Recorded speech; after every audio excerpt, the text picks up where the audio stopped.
Welcome back to Definitely Not Definitive. I'm Ken. And I'm Bethany. We're just a couple of kooky, crazy kids in love that love reacting to the Legend of Korra. Yes, we do. This is it, Season 2 finale, Season 2, Episode number 14, and you can see our full watch-along reaction for this and get early ad-free access for all of our Legend of Korra reactions over on Patreon. Links in the description of this video. Are you ready to do this? I'm ready. Okay. I need a palate cleanser after the last one. After fusing with Vaatu, Unalaq became a dark avatar and ripped Korra and Rava apart. Unalaq and Vaatu transformed into the most powerful dark spirit that's ever lived. Tenzin managed to free Jinora from the fog of lost souls, but her spiritual quest isn't over yet. Can anyone save the world from eternal darkness? Yeah, can they? Pretty. General Iroh, are your ships in position? Yes, Mr. President, but I need to know what kind of enemy we're dealing with. The worst kind? It's time to take back the physical world. Now do you see what Korra was warning you against? Dipshit. Don't think that's gonna do much good.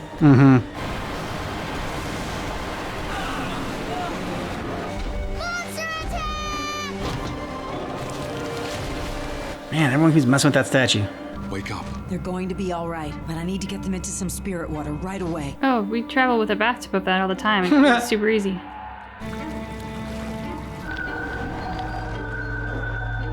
It's like they're being scanned. Thank goodness you're all okay. Did you find Jinora? I was able to rescue her soul. She sensed the world was in grave danger. She was right. Were you able to stop Unalaq and Vaatu? They fused, then Vaatu ripped Rava right out of me and destroyed her. Vaatu won. I'm too young to live through 10,000 years of darkness. Korra, can't you talk to one of your past lives or something? Has no connection. He destroyed my connection to the past avatars, too. The cycle is over. I'm the last avatar. I'm so sorry, Tenzin. She needs you now, more than ever.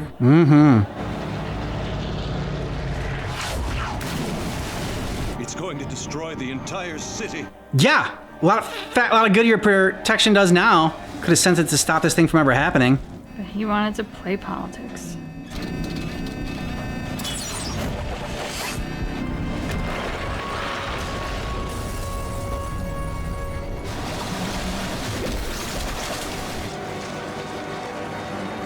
Giant vines are destroying everything. This is Shiro Shinobi signing off. Free. Julie, commence Operation Winged Freedom. Nice. Do the thing. Sounds good at pooping bear. Bear pooping money. No one can help me now. Snap out of it. There may still be a way for you to stop Vaatu. Let go of your attachment to who you think you are. There you go. Connect with your inner spirit. I'm not connected to a spirit anymore. Your spirit. Rava is not who you are. I need to show you something. This is the Tree of Time, and the legends say that its roots bind the spirit and physical worlds together. The ancients would meditate beneath this tree and connect with the great cosmic energy of the universe. These are my memories. The most powerful thing about you is not the spirit of Rava. Juan was just a regular person. But he was brave and always wanted to defend the helpless. So do you. He wasn't defined by Rava any more than you are. Everyone in Republic City is in danger. You have to help them, Korra. How? By meditating. Don't bend the elements, but the energy within yourself. You really think I can do this? No, but what else do we have? Thank you for not giving up on me. I'm proud of you. Good job, Tenzin. Why hasn't one of you destroyed the other? One cannot exist without the other.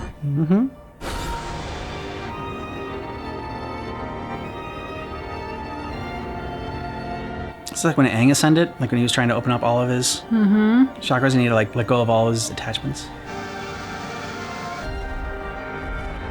Korra is the light. What did you say to her exactly? On a mission. Coming for you. Korra's back! And she's a blue giant! Get up so we can smack you down again.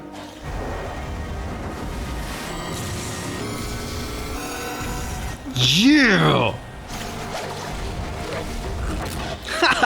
Knew the face. Oh, she's doing some wrestling moves. You look scared. Not scared enough. Stay on him, Korra. Looking for something that is gone. Rava has been destroyed, and soon you will be too. I think not. Come on. All right, Jinora. She's our ace up the sleeve.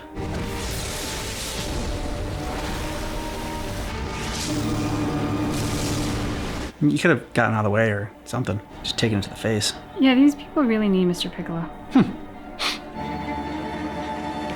Come on, Korra.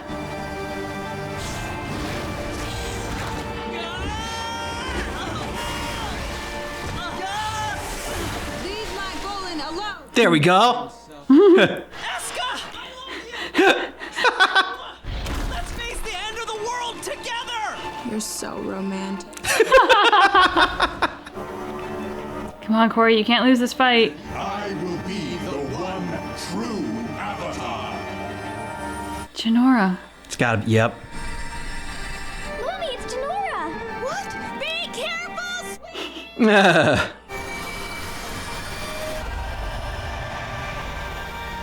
Holy shit.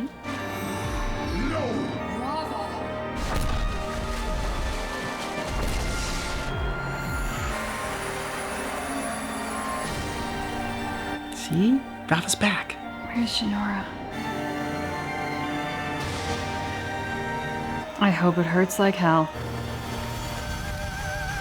But she can't destroy the darkness, so it's gonna come back eventually. Go in peace. Harmonic convergence is nearly over. We must return to the spirit world so we can fuse. There's Jinora. She's like Rava's Tinkerbell now.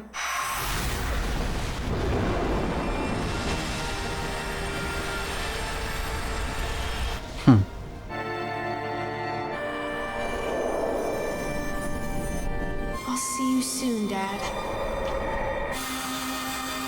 What do you mean, like soon? Like I'll see you in Yeah. the physical world soon? Not like I'll see you soon, Dad. Like, don't worry, we all die. I'll see you Yeah, soon. right?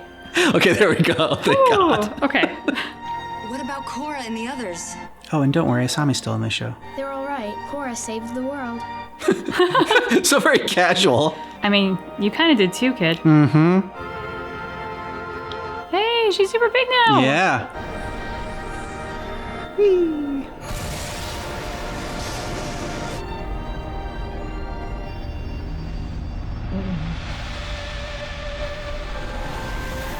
Our Avatar spirit has returned.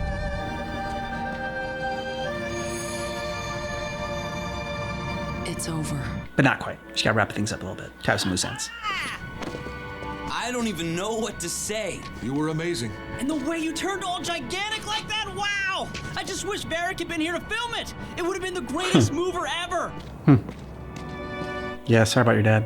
I'm sorry about your father. I couldn't save him. It seems Cousin Korra is under the impression we are saddened by our father's demise. In the end, he became a deplorable man. Yep. Agreed. Good for you, kids. I was thinking, I'm not really a fan of the long-distance relationship thing, so how about you move to Republic City with me? I do not think that will be possible. I will not be joining you, Bolin. Desna and I must return home. Eternal darkness was upon us. I became caught up in the moment. Yeah, I guess I did too. You will always hold a special place in the organ that pumps my blood. I will remember you fondly, my turtle duck. Turtle duck. Bumju, you're okay. I missed you, little buddy. Oh. Say Becky. Yeah. Now that you're bonded with Rava once again, are you also reconnected to your past lives? No, I think that link is gone forever. I see.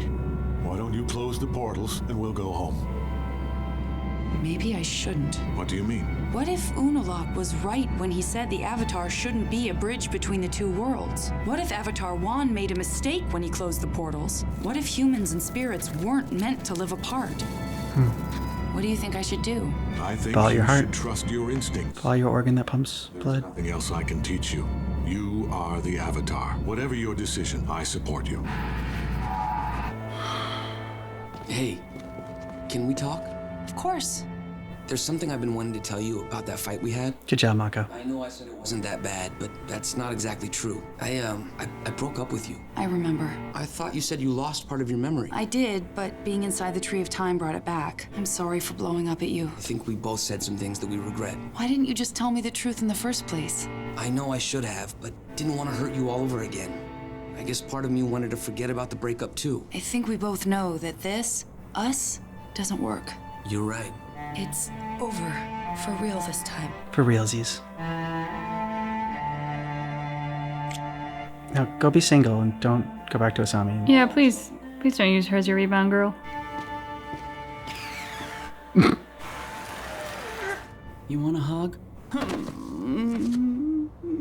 The War of the Water Tribes is over. Unalaq has been defeated, Yay. and the Northern Fleet is returning home. The Water Tribes will always be allies. But the Southern Tribe is now independent, and the Southern Council of Elders has appointed my father to be your new chief. Wise move. I've realized that even though we should learn from those who came before us, we must also forge our own path. So that is why I've decided to keep the portals open. Humans can now physically enter the spirit world, and spirits will be free to roam our world. I will no longer be the bridge. Humans and spirits must learn to live together. My mission will always be to use Rava's light spirit to guide the world toward peace and balance. Harmonic convergence has caused a shift in the planet's energy. I can feel it. Things will never be the same again. We are entering a new age.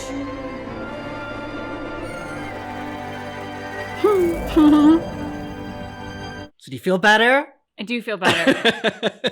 Unalaq still could have suffered more. I mean, he would have deserved it, but I feel better. Okay, good. Yeah, like exactly kind of like Children summed it up best. Like he was just a deplorable human being, and yeah, no one's sad about him no longer being here. But I commend Rava for like as she and Korra are working together to destroy him, like they say, go in peace. Like you were a terrible person, and like you being so horribly unhappy and bitter and insecure and everything, like you became a twisted version of the better person that you could have been, and you weren't happy. So like the best that I can wish for you now that I've ended all of your destruction is just peace. Like I hope that, you know, I commend them for that. I wanted him flayed, but they did it the right way, you know. And then I think I also commend Korra for going over to the twins and saying like, I'm sorry about your dad, because that's the right thing to do.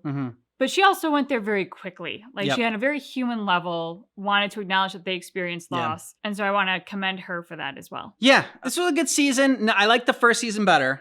I just felt like, I don't know, the overall vibe and flow of it, I really liked. And I liked Amon better as a villain than Unalaq. I thought a more interesting villain than Unalaq.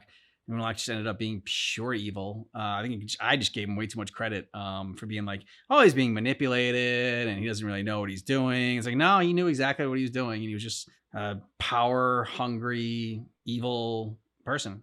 And there's not really much more to him than that. I think that like this one also had, there were some very dark tones in the first season too, especially when everyone like lost their bending, like Lynn lost her bending and everything. I was like, whoa, that's like, it was pretty heavy. But like the ending here with the spirits coming, the evil spirits coming, like, and like they're trying to like fight them back, and Korra's fighting. Like, I don't know, this is gonna sound blasphemous, but I got vibes. I'm not saying this is like on the same level of it. But like I got vibes of like Lord of the Rings, like towards the end, like, you know, like Frodo's collapsing and like, and you know, and they're losing the war. Yeah. And like, it's like, okay, what's going to happen here? And like the music was really good there, towards the end too. Like that really like kind of set the mood.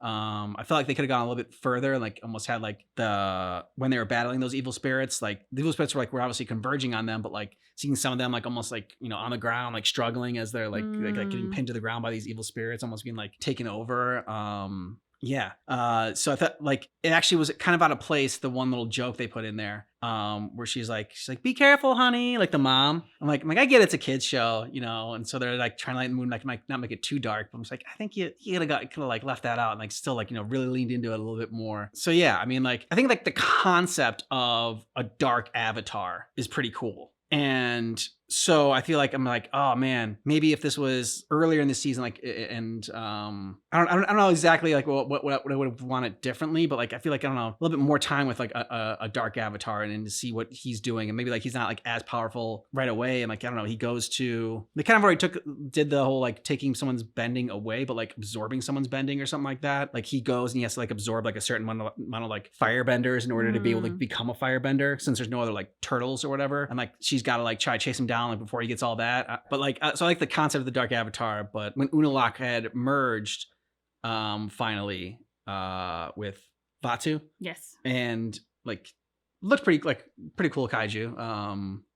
Very evil, menacing looking. And I also like the origin story of the Avatar being in this season. Yeah, it was fun to get the origin story. And it probably would have been interesting to see like if Vaatu and Unalaq had merged earlier and like been working together for a period of time. Like part of me goes, what would that have looked like if they had been in the same fluidity of convergence as Korra is with Rava? Like, what would that have looked like? At the same time, I kind of like that they didn't do that because that would have exonerated Unalaq to some extent. Whereas like, no, all of the evil that was done up until moment of convergence, that was Unalaq. Yeah. Unalaq acting alone of his own accord for his own desires. He is the piece of scum we all think he is. He doesn't get to be absolved by like, oh, but no, it was Vaatu all along. No, it was him. Yeah. So I kind of like that aspect of it. I agree. I am curious, Jinora, what exactly happened? Like, Thank you. I didn't really catch that either. She comes in like super Tinkerbell on steroids and saves the day, and I'm incredibly grateful for that. But what was that? She like awakened Rava in Vaatu somehow, but I don't know how. Like I don't know what she did. I don't know if she was just like, I don't know, a spiritual defibrillator. Yeah, she's like pew pew pew. Yeah, spiritual defibrillator actually works better than my pew pew. Pew pews are shooting that though. Yeah, but she kind of like shot something out of her, out of her finger, didn't she? Like okay. Pew. Exactly, just like that. Yeah, exactly. I'm just saying, if I wrote that's exactly what she would have done. She would have come in there, she would have finger gunned it, went pew pew pew pew pew pew, and Rava would have came out and been like, "I'm Rava, bitch," and then I know, but your dad's being silly, making funny voices. All right. So, who are your 5 favorite characters from this season? Unalaq's number 1 with a bullet. No, spit on Unalaq. Bolin, bringing much needed humor for Nuktuk. Yes. Tenzin for his continued growth as a person and showing up for those that he loves. It's tough. I'm forgetting names now. The guy in the prison. Varric. Yeah. See, I want to say Vaatu now. Every V name is Vaatu in my head right now. Yep. Varric for the humor, for his Julie, do the thing. Yeah, for his eccentricity. I mean, just he's out there. Yeah. And I don't know that I necessarily like the person, but I like the entertainment he provides. Yeah. Jinora. Ooh, okay. Because like she's a very impressive child. She is. She's very, very impressive. And that puts me at 4. So I mean, I think I have to give the last spot to Korra. I mean, she prevented 10,000 years of darkness. Like if that doesn't earn you a spot in top 5, I don't know what does. Okay, I'm gonna go with Naga and Pabu for their great moments. Naga with his the headbutt in there and saving the day, and Pabu with the just like Oscar worthy performance. Yes. In Nuktuk, stealing every scene he's in. Oh God, the cough. Yeah, little cough as he died. Varric, the humor, the bringing a different sort of like element, different kind of character that, just like a super eccentric and out there and wacky, but never eye rolling. Like, oh my gosh, this is just like too ridiculous and stupid. Like in a weird way, I believe that person exists in our society. Yeah. Like they didn't go over the line where I go, oh, this is a cartoon. I'm like, no, actually, I realize this is a cartoon and I realize he's ridiculous, but I do think that ridiculous really exists. Yeah, I think it's funny, like, I don't know, poking fun at like the eccentric Hollywood type. That's yep. So, I like that. And then Tenzin for sure. What I like about Tenzin's character in this one is that, so many times we think that like when you're an adult, it's like, okay, that's it. You're done growing up. Like you are grown up now. You've learned everything you need to learn in life, and you should be like as mature as you are ever going to be, and like that's it, like job done. All right. But it's like Tenzin showed that you still have issues that you need to work through, and things that you think that like you could have get over, like the fact of like your daddy issues or whatever that he still had like that. Clearly, all the children had like different feelings about Aang as a father. Yep. And I like that they explored that in this show to also like humanize Aang a little bit, because Aang was so perfect in the first Avatar: The Last Airbender. And you're just like, oh my god, this kid's amazing. Like, he's 12 years old and look at all he's doing. And I mean, always weight making of the world on his shoulders. Yeah, always making the right decision. It's like, okay, but just because he's an amazing avatar doesn't mean he's going to be like, the world's best father. Yeah. And so, I'm going to say Bolin in a weird way. Like, I don't know, he's like the most human, like a relatable character in there. Even though he does amazing things, like, he did have his heroic moments in this. He's an absolute hero. He can earthbend. He's got so many great special qualities about him, but at the same time, like, he just feels so normal and like average in this world, like from the characters that we like see in this. So it's kind of like, it's a character like these I like connect to him. Like, I'm like, okay, I can see myself as Bolin. And then fifth spot, yeah, Korra. Definitely some like moments, especially like you had pointed out that like she really hadn't grown. She kept making the same mistakes over and over again. Like, it didn't seem like she had really changed that much from season 1. So definitely like some frustrating moments with Korra in this, but to come in at the end, yeah, just really impressive there. And that the impressive empathetic moment with the twins. Mm-hmm. I'm going up there and asking about, and like saying sorry about your dad. Like, I know he was an evil son of a bitch, but still your dad. And like the twins been like, oh no, we know he was deplorable, so it's fine. Yeah. The world's a better place off without him. Yeah, and the twins have always they're designed to freak you out, right? They're very socially awkward and very intense, and have never exactly warmed to them. Did appreciate their sometimes sardonic or even sadistic sense of humor. Yeah, they definitely get a special mention. If they're not in the top 5, they definitely get a special mention for this season, because I was gonna say, like, that line at the end, like, they really, in this last episode, they'd spent the whole season kind of making them this almost like this satirical character, this very exaggerated version of something. And in this last episode, they really humanized them with like, yeah, like Varric, they have their own eccentricity, and it is heightened to an abnormal level, but at their core, they are human beings who can recognize good and evil and want to be loved, and, all that, just like any of the rest of us. Interested to see what the next couple seasons are going to entail. From what I've been told, like the first 2 seasons are kind of like sort of standalone, and 3 and 4 is kind of more mixed together, because I guess they didn't know that there were going to be more seasons after 1 or 2. And so looking forward to see what they would do with 3 and 4. And it's a different show than Avatar: The Last Airbender. I mean, I know it's like, within the same world and whatnot, but it's got like a different vibe and stuff. But I think we're like, one of the strengths of Avatar: The Last Airbender, one of the things that helped it, was that our main crew was like sort of like always together for the most part. I mean, like, there were different times, they went off with like, they each went off with their Zuko mission and like to change. But for the most part, they're like together, so you don't have to tell like a bunch, like jump around a bunch in different stories, and like you kind of lose people. Like Asami kind of got lost this season. Lin got lost as well. And so like Lin was never going to be like a huge main character. So I know she was always gonna be like a supporting, but I'm interested to see if they find a way to sort of bring them together so that they're like more or less in the same spot together, so that we can like get more of Team Avatar for going forward. But if not, yeah, I mean, they've still made it work, but I think it's something that, like I said, I'm just interested to see. Agreed. So if you want to jump ahead to season 3 right now, check out Patreon. We are ahead over there, and you can see our full reactions as well. Patreon.com/DuffyNotDefinitive, or click the link in the description of this video. Thanks for watching Legend of Korra with us, but just keep in mind that our reaction is definitely not definitive.